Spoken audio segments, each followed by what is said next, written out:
율리아나와 프란치스칸 책 읽기. 파도바의 성 안토니오. 글 안톤 로체터. 카푸친 작은 형제회. 옮김 양우석 마테오 작은 형제회 프란치스코회. 프란치스코 출판사. 4. 성 안토니오의 죽음 이후. 기적과 시성식. 안토니오가 살아있는 동안에는 단 한 번의 기적도 행한 적이 없었습니다. 하지만 그의 시성 절차 과정에서 인정된 기적 사례 중에 그가 죽기 바로 전에 일어난 사건이 있었습니다. 이 사건의 내용은 이렇습니다. 파도바 출신의 피에트로는 4살 배기 딸인 파두아나를 품에 안은 채 도시를 걷고 있었습니다. 파두아나는 홀로 걸을 수 없었기 때문에 늘 안고 다녔지요. 그 아이는 또한 간질도 있었습니다. 어느 날 길을 걷다가 안토니오를 만나게 된 피에트로는 딸에게 십자성호를 그어 축복해달라는 부탁을 했고 안토니오는 부탁대로 축복해 주었습니다.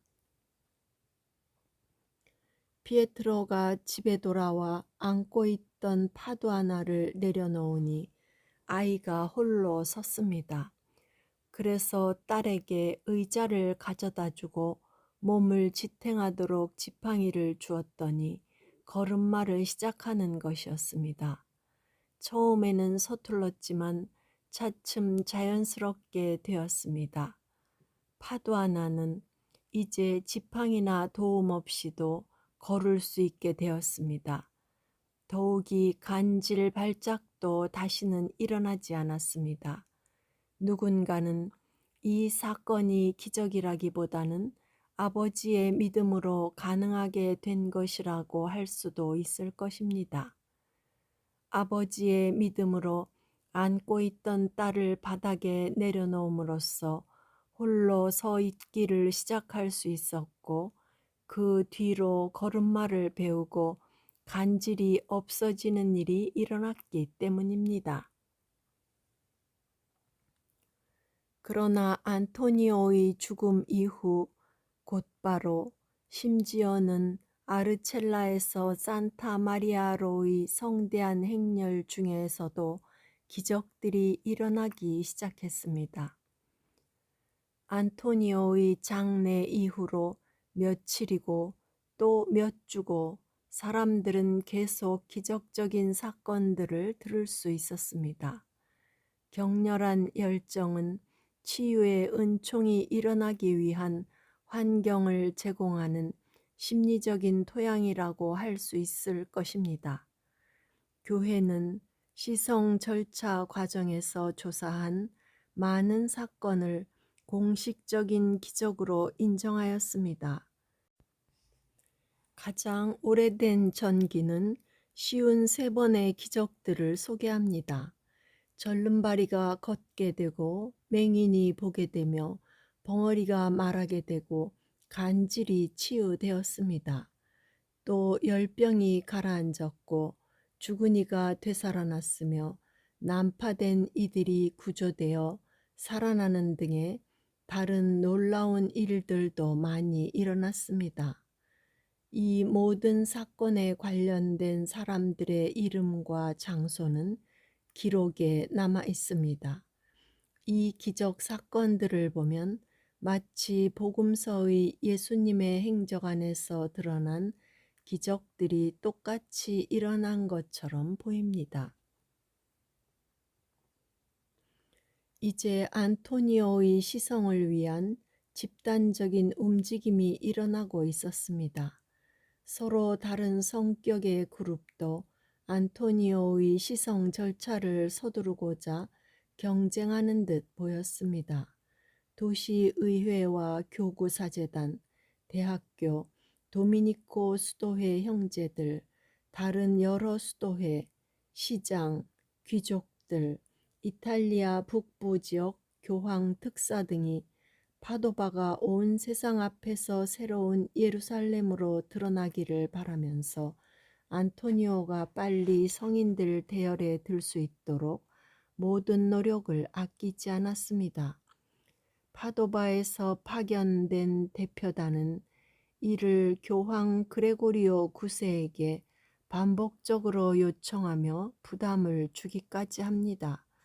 교황은 파도바의 주교인 야고보 코라도, 베네딕토회 수도원장인 요르단 포르카테, 도미니코회 수도원장인 비첸자의 요한 등 3명을 조사단으로 구성했습니다.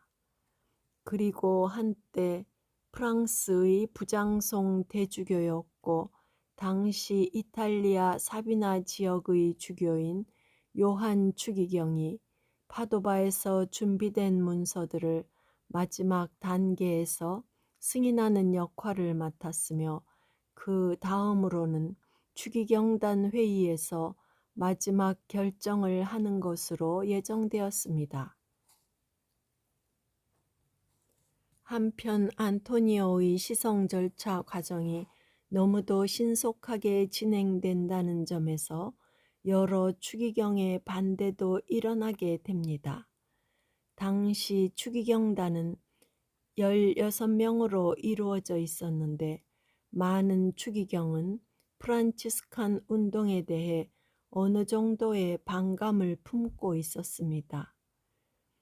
이들은 성 프란치스코의 시성식이 대략 4년 전에 거행되었을지라도 이제 또 다른 프란치스칸 형제의 시성식에 대해서는 불만을 표출했습니다.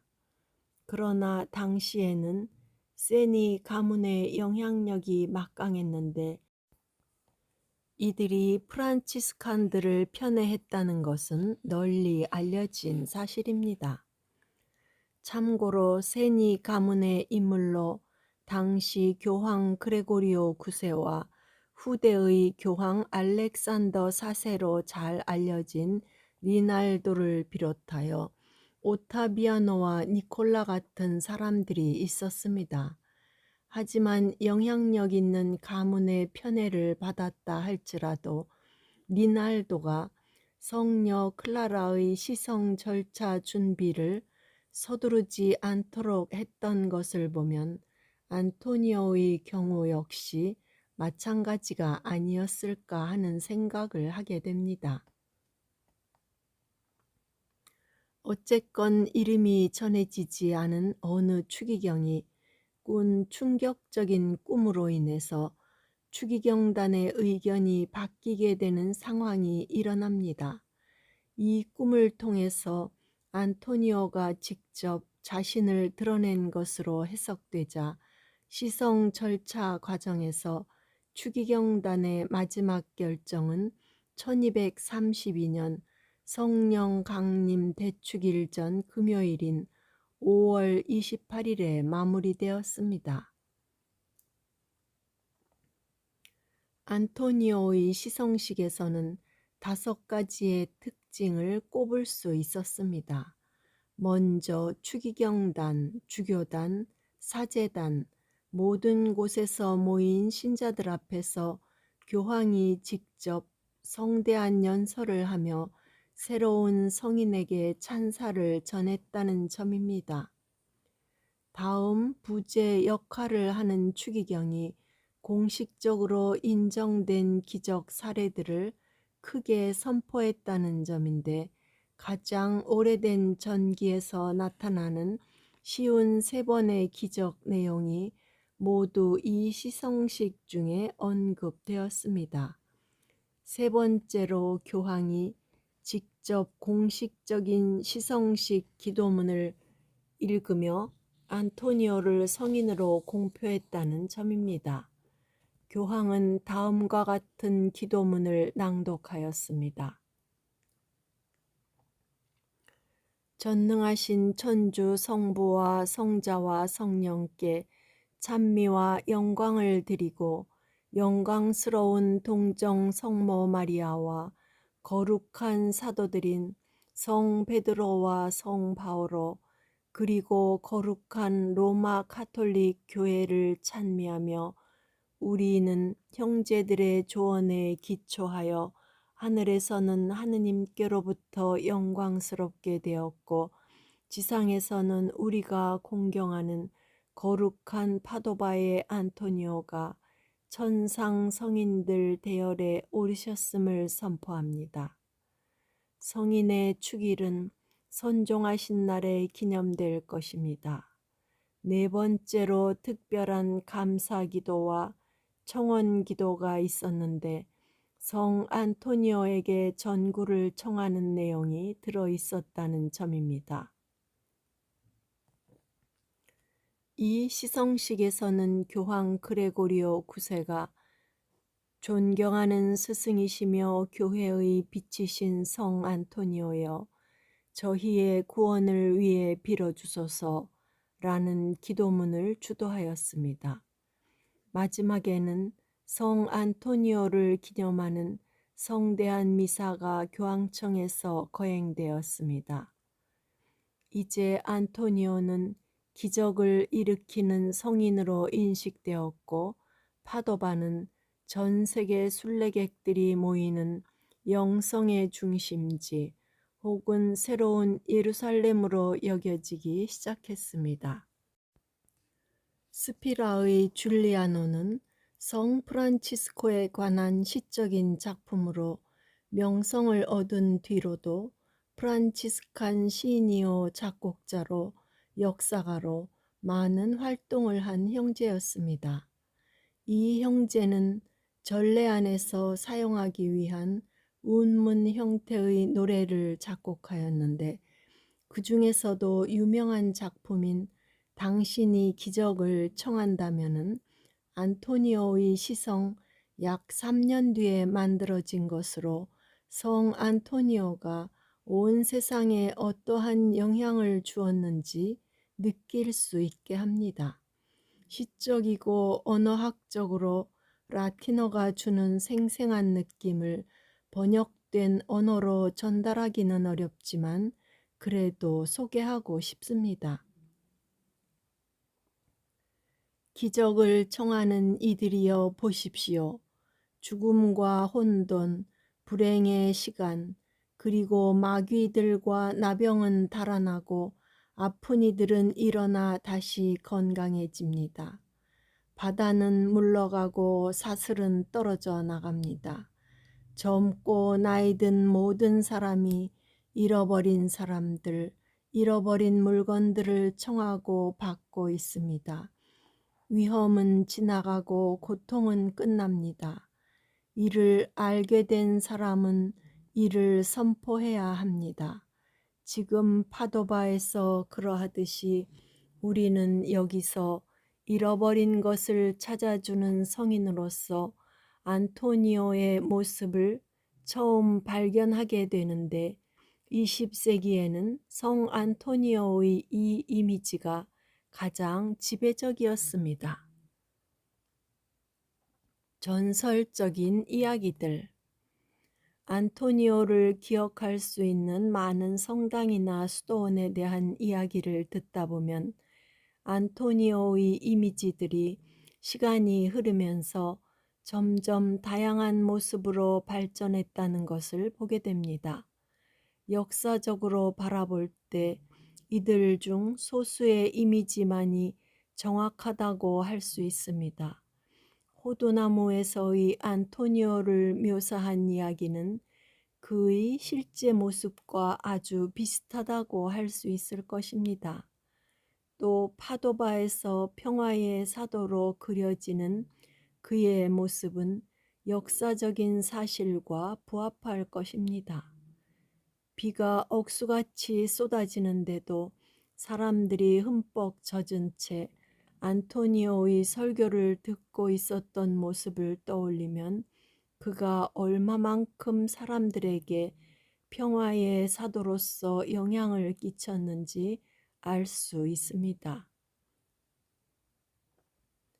이 장면은 1509년 성 안토니오 학교에서 진안토니오 코로나에 의해 그림으로 표현되었습니다. 참고로 이 학교에서는 아르첼라에서의 안토니오의 죽음을 묘사한 테라리의 작품이 발견되기도 했습니다. 그림으로 표현된 안토니오의 모습들은 그가 살아있을 때보다 대부분 죽음 이후의 내용을 다루고 있습니다. 아무래도 작가들은 안토니오의 생애보다는 안토니오의 죽음이나 천국에서의 삶을 그 시작점으로 삼기를 원하는 것 같습니다. 이러한 안토니오의 모습을 우리 각자의 시점에서 바라보면서 치유와 구원으로 향하게 하는 의도를 지니는 것입니다. 이제 우리를 매료하는 안토니오와 관련된 전설적인 이야기들을 나누고자 합니다. 가능한 시간적인 순서를 맞추도록 하겠습니다. 깨지지 않는 유리잔. 깨지지 않는 유리잔 이야기는 시성식에서 인정된 기적으로 분류된 내용입니다. 이 이야기는 1231년 성인의 죽음을 매장한 이후에 일어난 사건을 다룹니다. 참고로 이와 비슷한 이야기가 다른 성인들과 관련되어서도 일어나곤 합니다. 가장 오래된 전기에 따르면 살바테라의 알레아디노라는 귀족은 어린 시절부터 카타리파를 추종하는 자였고 성 안토니오가 거룩한 사람이라는 것을 믿지 않았다고 합니다. 그의 가족들과 성 안토니오를 따르는 사람들 앞에서 그는 유리로 만들어진 술잔을 든 채로 사람들에게 외쳤습니다. 만약 내가 지금 바닥에 내던질 이 잔이 깨지지 않는다면 안토니오가 정말로 성인이라는 것을 믿을 거야. 그리고 잔을 바닥에 힘껏 내던졌지만 유리잔은 손상된 곳 없이 온전하게 남아 있었습니다. 알레아디노는 이에 놀라 결국 회심하였고 이 잔을 형제들에게 가져갔습니다. 그리고 자신의 죄를 고백하면서 그리스도인이 되었습니다. 믿지 않는 남자. 시성 절차 과정에서 기록된 또 다른 이야기는 몬셀리체 출신의 한 여성이 자살을 시도하는 중에 일어난 기적을 말합니다. 이 여성은 자신의 남편이 신앙생활을 다시 시작하면서 고해성사 보기를 간절히 원했습니다. 남편은 아내의 바람대로 고해성사를 보았고 보석으로 아내와 함께 산티아고 데 콤포스텔라로 순례를 다녀오기로 약속했습니다. 부부는 머지않아 이 순례 여정을 출발하였고 아내는 매우 만족스러웠습니다. 심지어 불가능해 보이는 것을 이루었다는 생각에 교만해질 정도였습니다. 이러한 아내의 자만심을 의식한 남편은 산티아고 순례길을 더는 가고 싶지 않았습니다. 이에 화가 난 아내가 남편이 약속을 지키지 않으면 여기 강에서 뛰어내릴 것이라고 맹세까지 했습니다. 그래도 남편의 마음은 꿈쩍도 하지 않았습니다. 아내는 결국 강으로 뛰어내렸지만 떨어지기 직전에 안토니오의 도움을 청했습니다. 강에 빠진 그녀는 바로 급류에 휩쓸렸습니다. 다행히 이 상황을 지켜보던 여러 여성이 물속에 뛰어들어 구조해냈는데 놀랍게도 이 여자는 물에 조금도 젖지 않았다는 것입니다.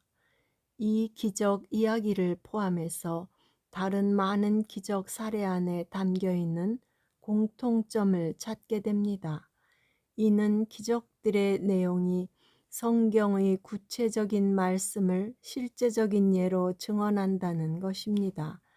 이번 기적 이야기에서는 1 고린도 7장 14절의 말씀을 보게 됩니다. 신자 아닌 남편은 아내로 말미암아 거룩해졌습니다.